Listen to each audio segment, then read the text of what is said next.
good and decent people of YouTube, welcome to Political Drain, where we sift through the sewage at the end of a long pipeline of corporate media in order to expose the liars and the charlatans hell-bent on manipulating you for power and for profit. My name is Bruce Lively, and no, you're not crazy. I've been gone for quite a while, I'm sure you've noticed. The truth is, I wasn't even sure if I could continue this channel. It may have gone the way of the dumpster, if not for Laura, Malcolm, and the fans of this show who put in the time, put in the effort, sacrificed to make sure that I could be able to keep doing this because they thought it was worth it. I hope you think it is too.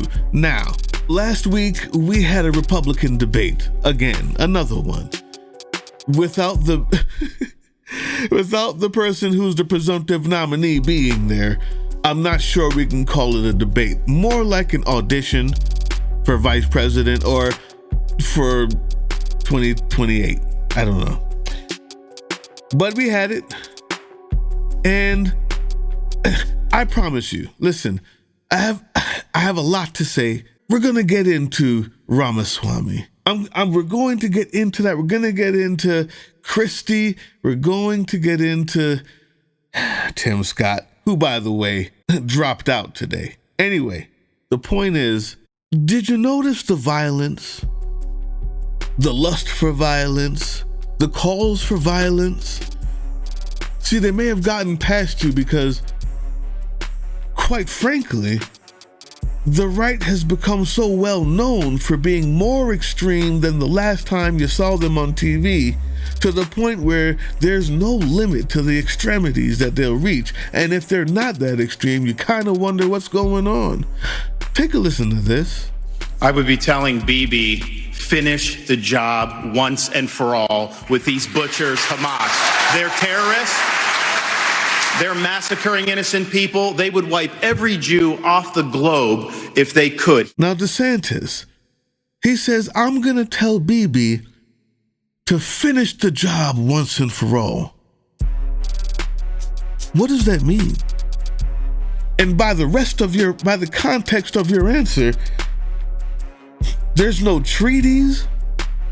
There's no civilian outreach. There's nothing but finish the job once and for all. Is this what you mean by that? Tony, yes, good morning. And Gaza's health system is now crumbling from Israeli airstrikes, which continue right behind me in Gaza. Now, the idea here is that majority of hospitals are now not functioning. Focus is on Gaza's biggest hospital, Al-Shifa. The head of the World Health Organization says the situation is dire and perilous. Not only that, Gaza's health ministry says an Israeli tank is now at the gates. After more than a week of Israeli bombardment around Gaza's biggest hospital. Death outside with bodies piling up, death inside with incubators shutting down.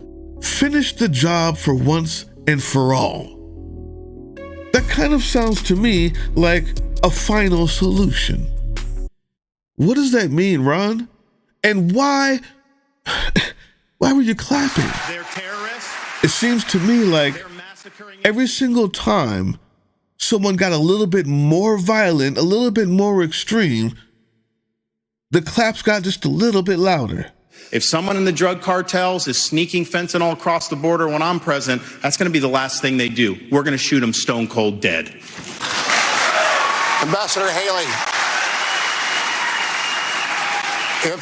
Ambassador Haley, Stone cold dead on the southern border. More death. Check this.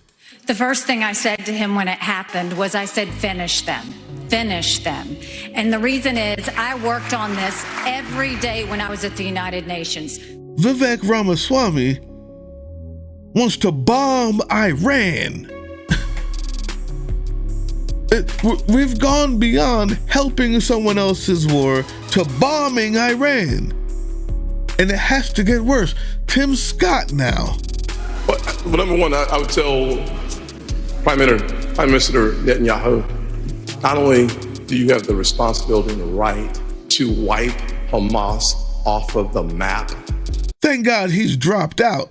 But I wonder if you, like me, felt a little bit of vomit come out of your stomach into your mouth when you heard him say, wipe them off the face of the earth.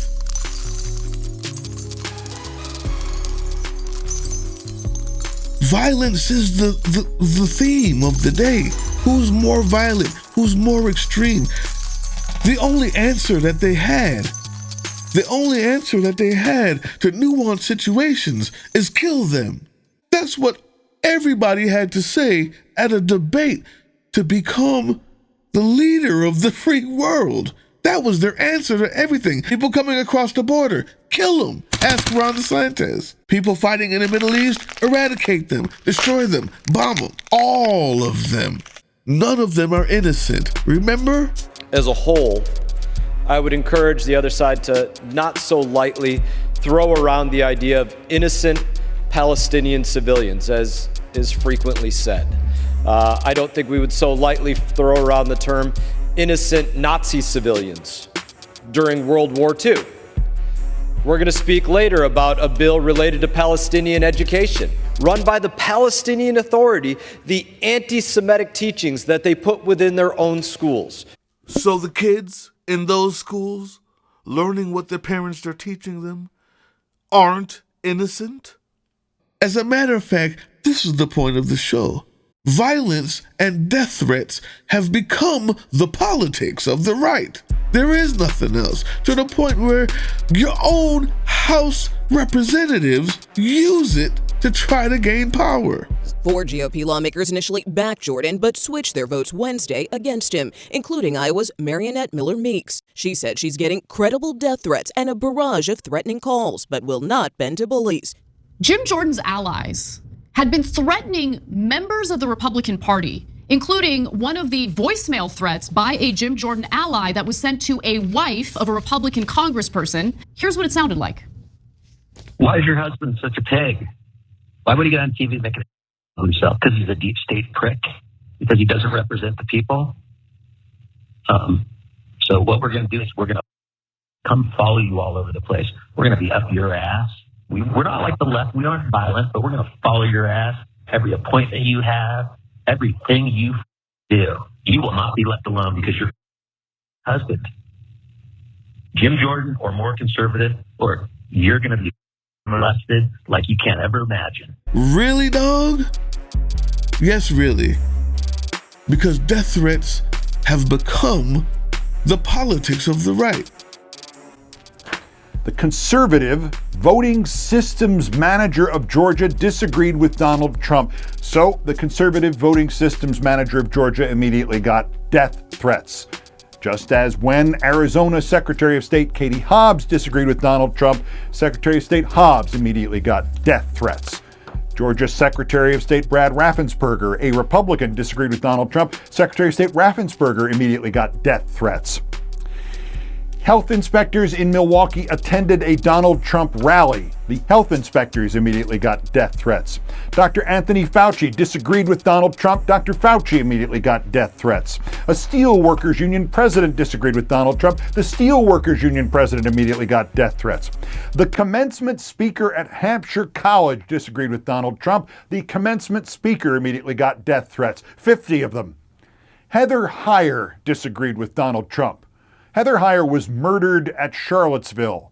Heather Heyer's mother immediately got death threats. The reporter to whom she told about the death threats immediately got death threats. They're poisoning your mind, and they've been doing it for a long time. You see, you used to believe peace was good. You used to believe war was bad, and you used to believe that war crimes, no matter who was doing it, was a horrible thing and should be shunned. But little by little, my friends, it's not your fault. Little by little, as their votes dried up due to unpopular positions, and gerrymandering can only get gerrymandered so much before the people start to rebel, they have been feeding you just a little bit, and the means justified the end to that one thing. And then getting rid of the rights of this one other part over here was necessary because we've gone so far left, we've got to get rid of some rights. And then, as more means justify more ends, all of a sudden, when the Nazis fight the anti-Nazis, there's good people on both sides. And you don't know how you got there, and you find that they have been manipulating you, but you haven't seen it that way. They gerrymander because they don't have the votes. And they escalate the tension and talk about more violence, fear, and mongering, because that's what keeps the little bit of the base that they have ravenous and ready to vote in those gerrymandered cities. Because they know as long as they can keep enough people ravenous, they've been priming them and getting them scared. Maybe they just have a chance to become vice president.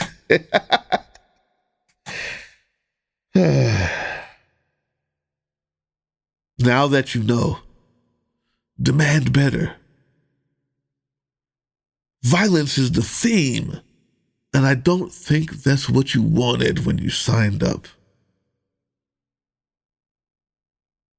I'll see you on the next one.